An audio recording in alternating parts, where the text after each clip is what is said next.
Zombie apocalypse.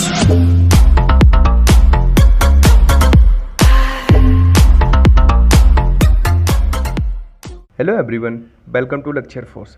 First question है, दो पिंड ए और बी पानी में फ्लोट कर रहे हैं, तैर रहे हैं। पिंड ए है वो अपने आधा वॉल्यूम डूबा हुआ तैरता है और बी अपने वॉल्यूम का 2/3 भाग डूबा हुआ इमर्स है उसमें, ठीक है, और फ्लोट कर रहा है। दोनों पिंड के डेंसिटी का रेशियो फाइंड करना है। बहुत अच्छा क्वेश्चन है। आपने एक प्रिंसिपल पढ़ा होगा, देखो इसका मैं सबसे सिंपल अप्रोच आपको बताऊंगा। आपने एक आर्किमिडीज का सिद्धांत पढ़ा होगा। उन्होंने कहा था कि जब कोई वस्तु जब तैरती है तो जब डुबोते हैं उसमें, तो उसके वेट में जो कमी आती है वो उतनी ही आती है जितने वॉल्यूम वो हटाएगी, जितना वॉल्यूम वो हटाएगी उसका पानी का। तो उसी प्रिंसिपल से अगर हम देखें तो पहले ए के लिए देखते हैं, फिर बी के लिए। तो ए के लिए वी रो जी, अब थ्रस्ट क्या होता है, वी ए के लिए बात कर रहे हैं अभी। तो यहाँ पे रो हम ए बॉडी का डेंसिटी लिखते हैं इज इक्वल टू, अब वाटर के लिए 1/2 हो जाएगा क्योंकि आधा उसने हटाया, तो 1/2 वॉल्यूम का आधा हटा दिया। और उसकी देखो वाटर की डेंसिटी 1000 होती है, लेकिन वो नीचे हम बी के लिए फाइंड करेंगे तब भी वही सेम रहेगी।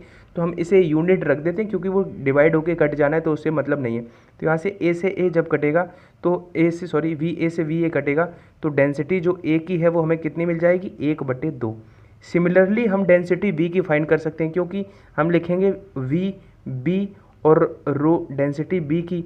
अब की बार 2/3 बी के लिए उसने क्या कहा है, 2/3 जो वॉल्यूम है वो डूबा हुआ रहता है, तो वी बी लिख सकते हैं इनटू, इससे हम एक लिख लेते हैं।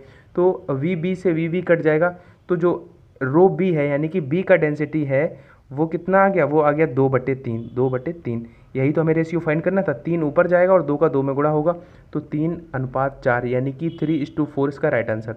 देखो थोड़ा टफ हो सकता है इसको समझना, लेकिन ट्रस्ट मी कि आपका जो तरीका आप लगाओगे उसमें थोड़ा तो लॉजिक, देखो इलॉजिकल कोई चीज़ अगर थोड़ी हो रही है तो अगर वो समझ में अच्छे से आ रही है और वो सभी इस टाइप के सभी क्वेश्चंस के लिए एप्लीकेबल है, तो फिर आप उसी को परस्यू करो। क्योंकि यहाँ पे अगर कभी 1/3 भी होगा तब आप सीधा वी का 1/3 कर देंगे, या बी वाले का कहेगा वो आधा ना कह के कहता है 1/4 हटाता है। तो सिमिलर अप्रोच से आप इस तरह का कोई क्वेश्चन रिजॉल्व कर सकते हो। तो आप अब इसी पे आपको फोकस करना है, ठीक है।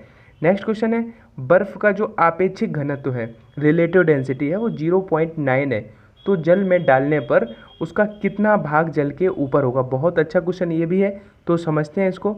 तो देखो मैं 2 फॉर्मूले आपको बता रहा हूँ, उनको आप नोट डाउन कर लो। अगर इमर्स का फ्रैक्शन पूछा है, मतलब डूबे हुए भाग का इमर्स फ्रैक्शन, तो फिर आप क्या करोगे, जो आपका रिलेटिव डेंसिटी होगा वही आंसर हो जाएगा।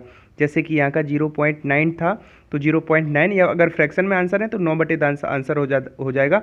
जो फ्रैक्शन जो आपका इनसाइड रहेगा, ठीक है, इमर्स रहेगा वाटर में।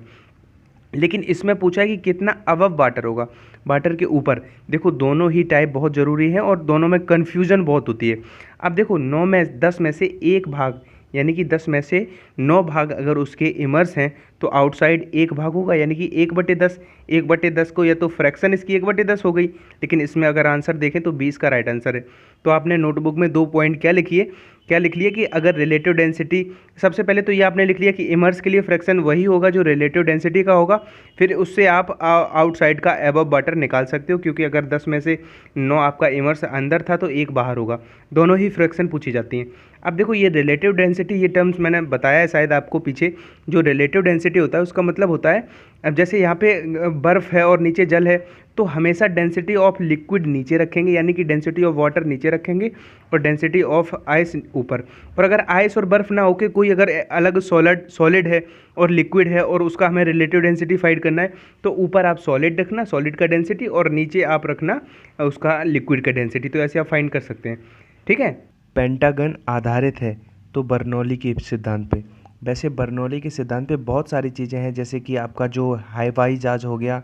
हवाई जहाज के अलावा एक क्वेश्चन आता है, बेसबॉल का भी आने लग गया है। बेसबॉल में जो कहेगा, जो टाँके लगे होते हैं, देखो बेसिकली जो टाँके होते हैं वो उसको वक्र रूप दे देते हैं, जिससे क्या होता है, ये पूरा अगर बेसबॉल का क्वेश्चन आ जाए तो फिर आप बर्नौली के सिद्धांत पे ही क्लिक करोगे। और जो बर्नौली की प्रमेय होती है वो ऊर्जा संरक्षण यानी कि एनर्जी कंजर्वेशन पे वर्क करती है। और आर्किमिडीज वाला देखो प्रिंसिपल पे मैंने आज सबसे फर्स्ट क्वेश्चन कराया था। बॉयल के नियम में पूछेगा क्या नियत रहता है, तो मैंने आपको एक ट्रिक बताई थी, PVT, ठीक है। तो टी बाद में आता है, तो बॉयल वाले में टी नियत रहता है, और पी स्टार्टिंग में प्रेशर नियत किस में रहता है, चार्ल्स के में। तो इस तरह से फैराडे के नियम, ये सभी नियम, फिजिक्स में कुछ नियम है, उनको आप अच्छे से उन पे पकड़ बना लो तो फिर नेक्स्ट है, जब किसी नली से प्रवाहित होने वाले द्रव का वेग बढ़ता है। तो देखो बहुत अच्छा क्वेश्चन है ये। और जब वेलोसिटी बढ़ेगी, देखो बर्नौली की जो प्रमेय होती है वो क्या कहती है, if speed of flood increase the pressure with in the flood decrease. मतलब अगर वेग बढ़ता है तो फिर प्रेशर जो है, याद रखना, वैसे इसको भूलने के चांसेस बहुत रहते हैं, जो प्रेशर होता है वो डिक्रीज होता है अगर वेलोसिटी बढ़ती है। ठीक है, बर्नौली की प्रमेय किस पे आधारित है। वैसे ये इजी चीज़ें हैं, लेकिन अभी मैं रिवीजन सीरीज चला रहा हूँ, तो इस बुक में जितना मुझे लगता है कि हाँ ये चीज़ें परफेक्टली आनी चाहिए आप लोगों को, वो सभी करा दूंगा। तो जल्दी जल्दी समझते हैं। आप 2x स्पीड पे देख सकते हो। जो श्यान द्रव होता है, विस्कोसिटी, मतलब आपने श्यानता पढ़ी होगी, उसमें सीमांत वेग, लिमिटिंग वेलोसिटी से गिरने वाले, बहुत अच्छा क्वेश्चन है। सीमांत वेग की अगर डेफिनेशन आपको पता है, क्या होता है कि एंड में आके वो एक कांस्टेंट वेलोसिटी से मूव करती है, कोई भी अगर गिर रहा है सीमांत वेग से, तो कांस्टेंट वेलोसिटी का मतलब ही यही हुआ कि नियत वेग का मतलब वेग परिवर्तन नहीं हो रहा है। त्वरण की परिभाषा होती है वेग परिवर्तन बटे समय, जब वेग परिवर्तन ही नहीं हो रहा है तो फिर त्वरण जीरो हो जाएगा। ठीक है, नेक्स्ट क्वेश्चन है कि जो श्यान द्रव में नीचे की ओर गतिमान आर त्रिज्या की एक गोली है, उस पर कार्य करने वाला जो श्यान बल है, स्टोक्स ने एक नियम दिया था कि फोर्स जो होगा श्यान बल वो 6 पाई ईटा आर वी, ये वाला दिया था, तो उससे फोर्स जो होता है वो आर के डायरेक्टली प्रोपोर्शनल होता है। लेकिन यहीं पे अगर सीमांत वेग कहता तो वो आर स्क्वायर के डायरेक्टली प्रोपोर्शनल हो जाता। ठीक है, इन दोनों में कन्फ्यूज मत होना। अब चाहे तो ये श्यानता गुणांक का ऐसा ही मात्रक पूछ ले, चाहे बिमा पूछ ले, दोनों पे आपकी कमांड होनी चाहिए। बिमा होती है M L-1 T-1। अब देखो इस ये कौन सा दिख रहा है, ये आपको बी ऑप्शन दिख रहा है, एम का मतलब किलोग्राम। देखो इस क्वेश्चन में क्या है कि सिंपली एक वाटर टैंक है, उसमें नीचे एक होल है, तो हमें ये बताना है कि उससे निकलने वाले पानी का वेलोसिटी क्या होगा। वैसे सिंपली ये आप सीधा निकाल सकते हो 2GH, और ये हर बच्चे को पता होगा जो एक जीनियस एस्पायरेंट है। अब चैलेंज ये है कि H इसमें गिवन नहीं है, ये थोड़ा मॉडरेट लेवल का क्वेश्चन होता है। देखो एक तो होता है बहिस्राव वेग टंकी का, वो तो सीधा आप इस फॉर्मूले से निकाल लेते हो। अब H हम कैसे निकालें, वो चैलेंज है।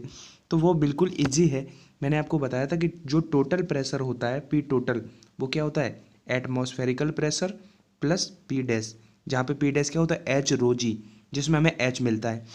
तो देखो टोटल कितना दिया हुआ है, 3 रखा।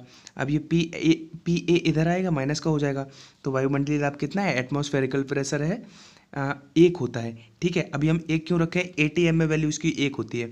ऐसे एक ATM बराबर 10 की पावर 5 भी होता है, लेकिन फिलहाल हम वैल्यू किसकी रख रहे हैं, क्योंकि इसमें से वही घटा सकते हैं जो इधर है। तो 3 ATM से 1 ATM घटा तो 2 बचा, यानी कि P डैश हमें कितना मिल गया, 2। तो 2 हमें क्या मिल गया, अब ये ATM मिला। अब हम इसमें 10 की पावर 5 से गुणा करके अब हमने क्या बना लिया, न्यूटन पर मीटर स्क्वायर बना लिया, जो कि हमें P मिल गया। P का फॉर्मूला होता है H रो जी। अब देखो हमें H मिल जाएगा यहाँ से, क्योंकि रो का मान रखेंगे, वाटर का जो होता है कितना होता है 1000, और जी का मान रखेंगे 10, तो इधर अब H बचा। अब देखो 10 की पावर 3 और 10, यानी कि 10 की पावर 4 में से एक 10 बचेगा, यानी कि 20 हमें क्या मिल गया, H। तो इस तरह से अब हम आगे फर्दर कर सकते हैं, क्योंकि अब हमने H की वैल्यू 20 फाइंड कर ली। अब H बराबर क्या होता है, सबको पता है, √2। अब जो सॉरी वेलोसिटी क्या होता है, 2GH, यानी कि 2G की वैल्यू 10 और H का मान हमने 20 निकाला, तो अंडर रूट पूरा 400 मिल गया, तो 400 मीटर पर सेकेंड इसका आंसर हो गया।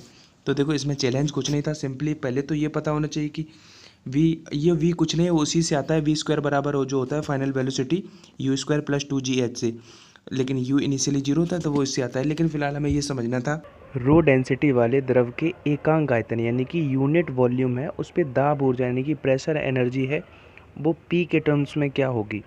तो देखो सबसे पहले तो इसको मैथमेटिकली अगर ना करना हो तो आपने जो बर्नौली की प्रमेय है वो पढ़ी होगी, आपके टीचर्स ने आपको ज़रूर पढ़ाई होगी, कि किसी भी 2 पॉइंट पर दाब ऊर्जा यानी कि प्रेशर एनर्जी प्लस उसकी पोटेंशियल एनर्जी ρGH प्लस उसकी काइनेटिक एनर्जी यानी कि हाफ ρV², उन्होंने बताया कि ये सब कांस्टेंट रहती है किसी भी पॉइंट पे। तो उन्होंने एक परिभाषा में ये भी शब्द बताया होगा आपको कि दाब ऊर्जा, स्थितिज ऊर्जा और गतिज ऊर्जा एकांक आयतन पर यानी कि यूनिट वॉल्यूम पर, यानी कि ये दाब ऊर्जा एकांक आयतन पर, इसका मतलब हम इसको देख के सीधा कह सकते थे कि इसका आंसर होगा D, यानी कि इसका आंसर P ही रहने वाला है। अगर ये चीज़ आपको नहीं दिमाग में समझ में आई है तो फिर आप एक काम और कर सकते हो कि प्रेशर का फॉर्मूला होता है फोर्स ओवर एरिया। ठीक है। अब हम क्या करते हैं कि दोनों मैथमेटिकली ऐसे समझ सकते हैं, वो तो एक लॉजिक पे बेस्ड था, डी डी से गुणा कर देते हैं। तो ऊपर हमारा क्या होता है, फोर्स इंटू डिस्टेंस क्या हो जाएगा, वर्क, यानी कि ये एक तरह की एनर्जी बन जाएगी। एनर्जी का मतलब ऊपर हम ई लिख सकते हैं, ये प्रेशर के लिए एनर्जी बन रही है। और नीचे एरिया में 2 डायमेंशन होते हैं, और उसमें अगर एक और डायमेंशन का डिस्टेंस का एक गुणा कर देंगे लेंथ का, तो फिर वो वॉल्यूम बन जाएगा, वॉल्यूम बन गया। तो अब देखो हमें बताना क्या है कि एकांक आयतन पर, मतलब वॉल्यूम जो है वो यूनिट वॉल्यूम पे बताना है। तो पी जो है वो ई के इक्वल आ रहा है।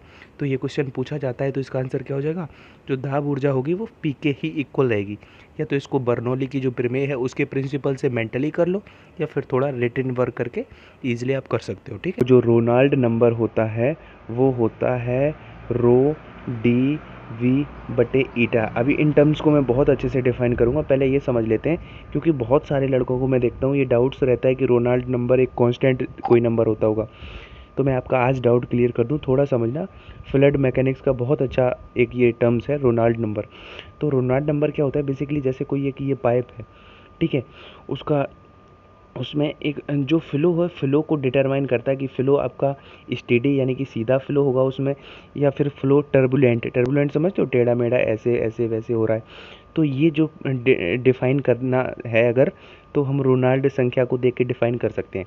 अब देखो जहाँ पे ये फार्मूला होता है, अब मैं वो नहीं बताऊँगा कि वो कहाँ से निकल के आए।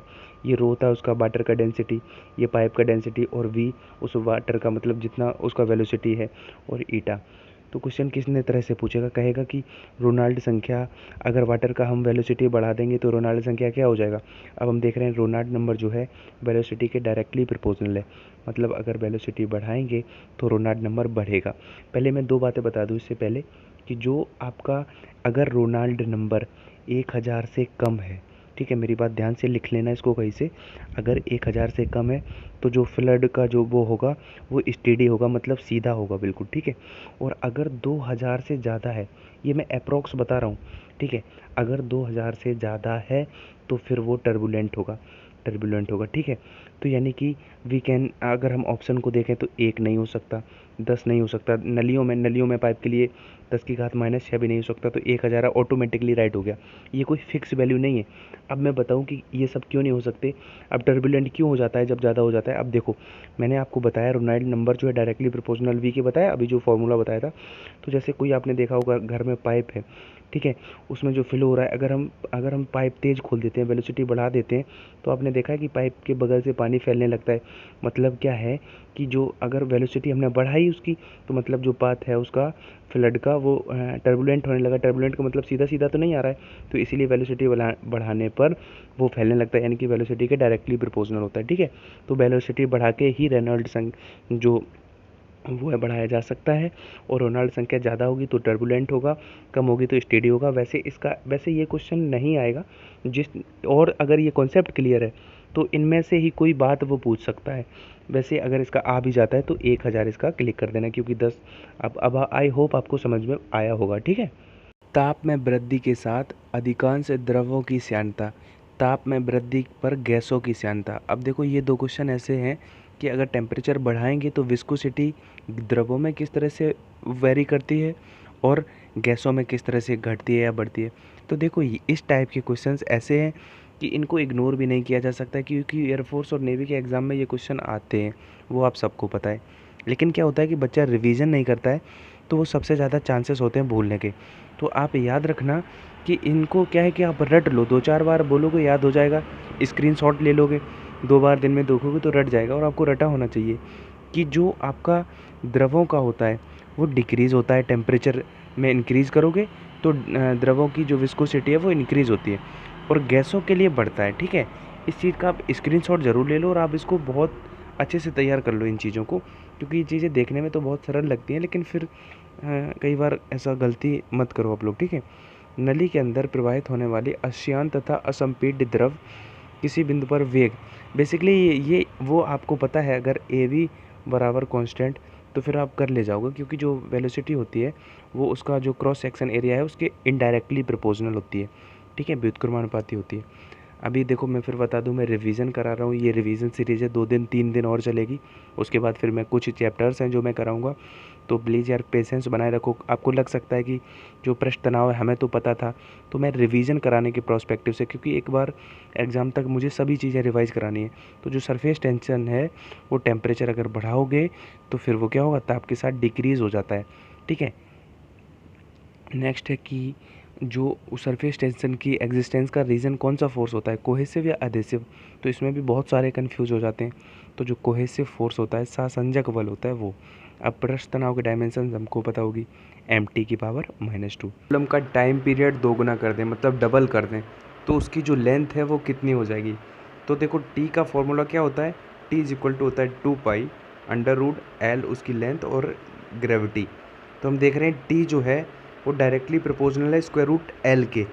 तो यहाँ से अगर देखें तो टी स्क्वायर हो जाएगा डायरेक्टली प्रोपोर्शनल एल के। अब देखो हमने क्योंकि स्क्वायर कर दिया बहुत साइड का, तो स्क्वायर रूट का करेंगे तो स्क्वायर हट जाएगा। अब देखो लंबाई, अब आवर्तकाल 2 गुना करा गया है, अब इसको 2 गुना करेंगे और उसका स्क्वायर होगा तो लेंथ कितनी हो जाएगी, 4 गुनी हो जाएगी। तो इसका आंसर हो जाएगा सी। तो देखो चीज़ें कठिन नहीं होती हैं, बस अगर हमें रिवाइज है प्रॉपरली तो फिर हम स्कोर कर पाएंगे। अगर लंबाई, अब देखो वही क्वेश्चन है, जल्दबाजी में गलत होने के चांसेस हैं। अब की बात टाइम पीरियड नहीं का है, अब की बात फ्रीक्वेंसी की बात करी गई है। लंबाई 4 गुनी करी गई है, तो हमने देखा टी होता है √L। तो यहाँ पे ये 4 गुनी करी गई है, तो स्क्वायर रूट से बाहर आएगा तो टी 2 गुना हो जाएगा।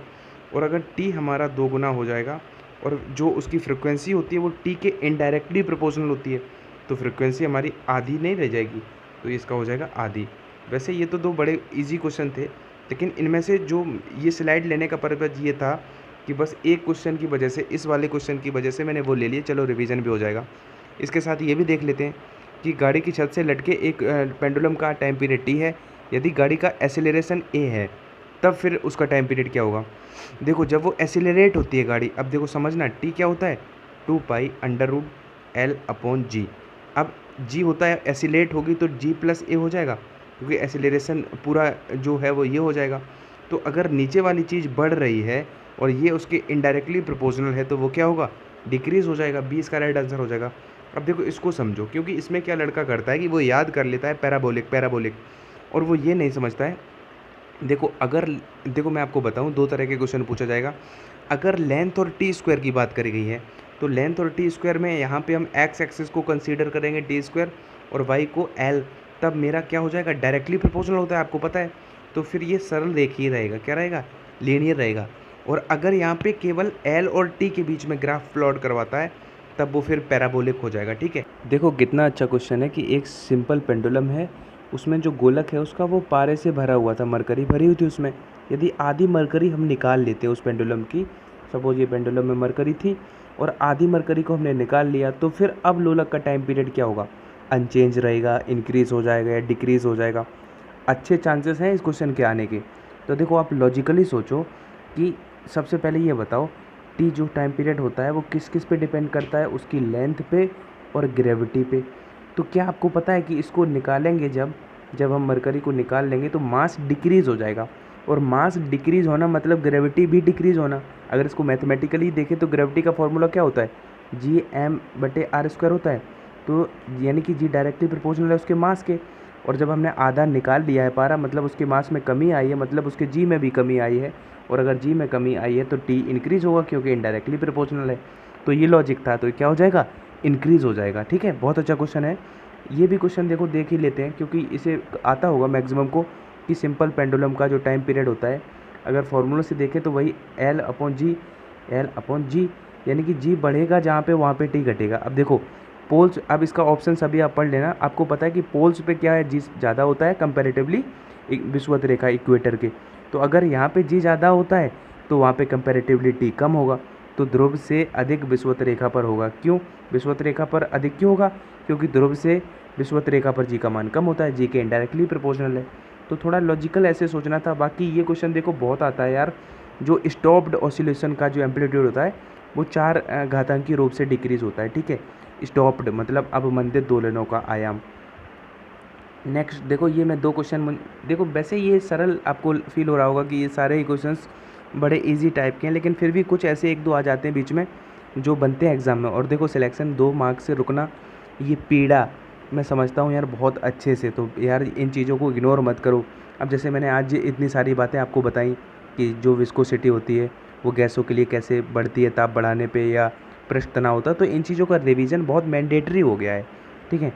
जैसे इस क्वेश्चन को, जैसे लेंथ को 50% बढ़ाया जाए और सिमिलरली अब देखो इसमें 60% है लेकिन इसमें फ्रीक्वेंसी की बात करिए, तो इन क्वेश्चन में आपको पेन और पेपर भी नहीं चलाना है। क्यों?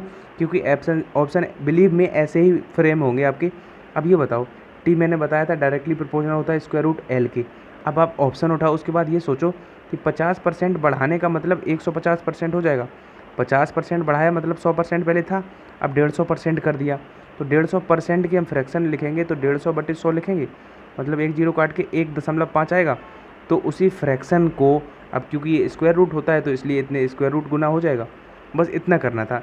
ऐसे ही अब देखो कभी भी कोई भी परसेंटेज मिले 60, 70, 80, तो जैसे 70% होता तो 1.7 गुना हो जाता, 80% होता तो 1.8 का स्क्वायर रूट गुना हो जाता। तो आप समझ पा रहे हो कि मैं क्या कह रहा हूँ कि क्योंकि वो अब जैसे इस क्वेश्चन में क्या है कि 60% तो है लेकिन इसमें अपनी बात फ्रीक्वेंसी की बात करी गई है, तो हमें पता है, हमने आपको ट्रिक बताई है। अब ट्रिक क्या, ट्रिक कह लो चाहे फिर वो एक कैलकुलेशन स्किल कह लो कि अब जैसे 60% है तो 60% से पूरा आप प्रोसेस फर्दर करोगे 60 का हो जाएगा 160% हो जाएगा। इनिशियल 60 का होगा तो फाइनल 160%। 160% की फ्रैक्शन का मतलब होगा 1.6 और 1.6 तो स्क्वायर रूट के प्रोपोर्शनल होता है, तो ये तो हो जाता अगर टी की बात करते हैं। लेकिन फ्रीक्वेंसी की करिए तो फ्रीक्वेंसी टी का इनडायरेक्टली होता है, तो ए ऑप्शन इसका राइट आंसर हो जाएगा। तो अगर इस तरह से ऑप्शन है तो एक अपॉर्चुनिटी होती है कि आपको कुछ भी नहीं करना है, आपको देख के ही क्लिक करना है। अब ये 2 क्वेश्चन मैं ऊपर के छोड़ दे रहा हूँ क्योंकि बड़े ईजी क्वेश्चन है, यही मैं तब से बता रहा हूँ। एक बार इसको भी बता दूँ कि लोलक की लंबाई हमने देखा टी डायरेक्टली प्रोपोर्शनल है एल के। अब देखो लोलक का क्वेश्चन अगर आया तो मुझे नहीं लगता कि आप लोग अब छोड़ोगे उसको, तो अगर टी स्क्वायर हो जाएगा एल के। अगर कभी भी स्क्वायर वाला रिलेशन मिले तो मैंने बताया था कि एक फार्मूला आपका जिंदाबाद x + y + x/100। अब देखो इसको इम्प्लीमेंट कर पाना एक बहुत बड़ी आर्ट होती है। तो कैसे? क्योंकि जिसका स्क्वायर होता है उसमें ये फार्मूला हम लगाते हैं। जैसे टी का स्क्वायर है तो टी की परसेंटेज उठा के हम एल की डिफाइन कर सकते हैं, टी की परसेंटेज इस फार्मूले में रख के। तो देखो कौन सा ऑप्शन उठाएं कि हमें 44 मिल जाए। हम यहाँ पे अगर 20 उठाते हैं तो 20 + 20 40 और 20 + 20 400 होगा और 100 कट जाएगा तो 40 और 4 44। तो इस तरह से हम ऑप्शन एलिमिनेशन से कर सकते थे इसको। और बाकी एक क्वेश्चन और रह गया आई थिंक, यदि किसी स्प्रिंग को अगर उसका पहले इनिशियली टाइम पीरियड टी था, अगर उस स्प्रिंग को 2 पार्ट्स में हमने कट कर दिया तो अब क्या होगा कि नया टाइम पीरियड ईच पार्ट्स का क्या होगा। तो देखो बहुत पूछे जाने वाले क्वेश्चंस में से है, क्योंकि जो टाइम पीरियड होता है वो क्या होता है 2π√m/k। स्प्रिंग के लिए जो बल नियतांक होता है मैंने बताया था, अगर 2 भागों में काटा जाएगा उसको तो फिर ये 2 गुना हो जाता है प्रत्येक भाग का। अगर इनिशियली उसका k होगा तो उन दोनों पार्ट्स का फिर 2k हो जाएगा, ठीक है, जो बल नियतांक होता है फोर्स कोफिशिएंट। तो अगर ये 2 गुना हो जाएगा काटने पर और ये t इनडायरेक्टली प्रोपोर्शनल है तो ये t/√2 हो जाएगा। क्या हो जाएगा? t/√2। आई होप आपको हेल्प हो रही होगी गाइज़। अगर आपको थोड़ा अच्छा लग रहा है, ये वीडियोज़ हेल्पफुल हो रहे हैं, तो आप लोग प्लीज़ कमेंट कर दिया करो, क्योंकि आप जब कमेंट करते हो तो हम लोगों के बीच में एक बॉन्ड बनता है। जो बॉन्ड क्रिएट होता है वही हमें अपकमिंग वीडियोज़ अपलोड करने के लिए मोटिवेशन देता है। तो प्लीज़ कमेंट करते रहो।